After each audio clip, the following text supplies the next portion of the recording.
Apa yang terlintas pada pandangan Anda semua ketika melihat gambar ini? Seorang remaja, perempuan, masih menggunakan seragam SMP, namun dia sudah berbalut dengan tusuk konde dan juga ragupan tangan yang mengelilingi beliau. Tatapannya kosong, seperti tidak punya pilihan lain. Dan inilah fenomena yang sering kali terjadi hingga sekarang, yaitu fenomena pernikahan dini. Dan kami dari kelompok kerja 1 KKN PPM Integratif Virtual Universitas Pajajaran akan membawa topik tentang pubertas dan juga pernikahan dini. Ini adalah anggota kelompok kami. Kami dari kelompok kerja 1 terdiri atas saya Andi, kemudian ada teman-teman saya, ada Iwan, ada Islamabel, ada Naomi, dan juga ada Ima. Berdasarkan dari Lokadata, pada 2020, Indonesia menempati peringkat kedua pada pernikahan anaknya. Dan hal yang lebih mencengangkannya lagi adalah, menurut UNICEF, Jawa Barat itu menempati posisi pertama untuk angka kejadian pernikahan dini, yaitu 273.000 populasi. Menurut pikiranrakyat.com, prevalensi perkawinan anak di Jabar mencapai 20%, atau itu bermakna 1 dari 5 anak mengalami pernikahan dini. Dan dari jabartribunnews.com, kita mendapati bahwa Kabupaten Cirebon angka tingkat pernikahan dininya masih sangat tinggi. Ini adalah undang-undang yang baru saja disahkan pada tahun 2019, yaitu Undang-Undang Nomor 16 Tahun 2019 yang menjadi amandemen dari Perpu Nomor 1 Tahun 1974, di mana terdapat perubahan pada pasal 7-nya, yaitu perkawinan hanya diizinkan apabila pria dan wanita sudah mencapai umur 19 tahun. Jadi, apa itu pernikahan dini? Pernikahan dini adalah pernikahan yang terjadi di bawah usia yang seharusnya. Di mana usia yang seharusnya adalah menurut undang-undang tentunya. Jadi di bawah usia 19 tahun, maka Anda semua telah melakukan pernikahan dini.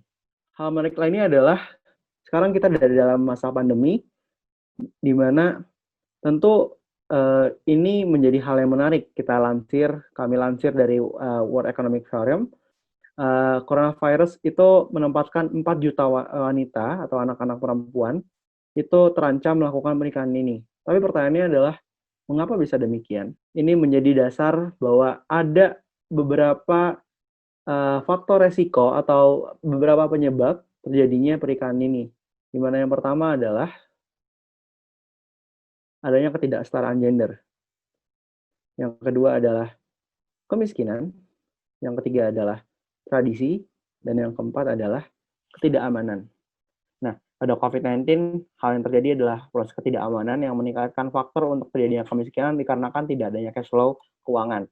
Sehingga mungkin juga ada hal lainnya seperti ketidaksetaraan gender ketika wanita tidak dapat menolak permintaan anak tidak dapat menolak permintaan orang tuanya, dan juga dianggap bahwa dengan menikahkan anaknya itu adalah suatu solusi untuk terbebas dari beban sosial.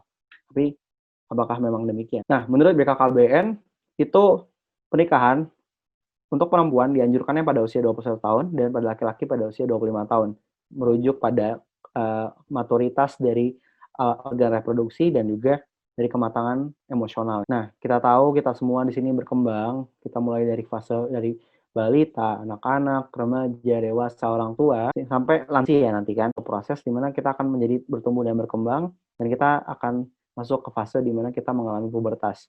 Pubertas ini adalah masa periode di awal masa remaja yang ditandai dengan adanya pertumbuhan fisik yang pesat dan juga adanya kematangan seksual.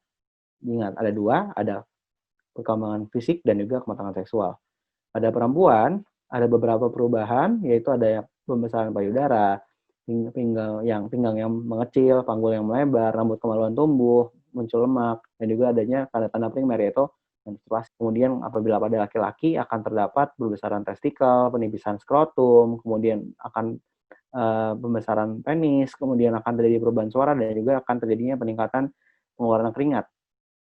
Kemudian akan terjadi juga mimpi basah, mengalami perlawanan tinggi, dan juga jerawat. Nah, kemudian apa saja yang bisa terjadi ketika masa puber? Tentu akan terdapat perubahan emosional juga gitu kan. Ini adalah hal yang normal karena akan terjadi dua hal. Yang pertama adalah ketertarikan terhadap lawan jenis, dan yang kedua adalah keinginan untuk menyalurkan hasrat seksual. Tapi apa yang terjadi jika kita tidak bisa mengendalikan ini, maka akan terjadi beberapa perilaku seksual yang menyimpang, yaitu yang pertama, melakukan masturbasi, dan juga akan terjadinya hubungan seksual yang secara bebas. Dan apabila terjadi hubungan seksual secara bebas, ini juga akan berdampak kepada kesehatan ibu dan anak.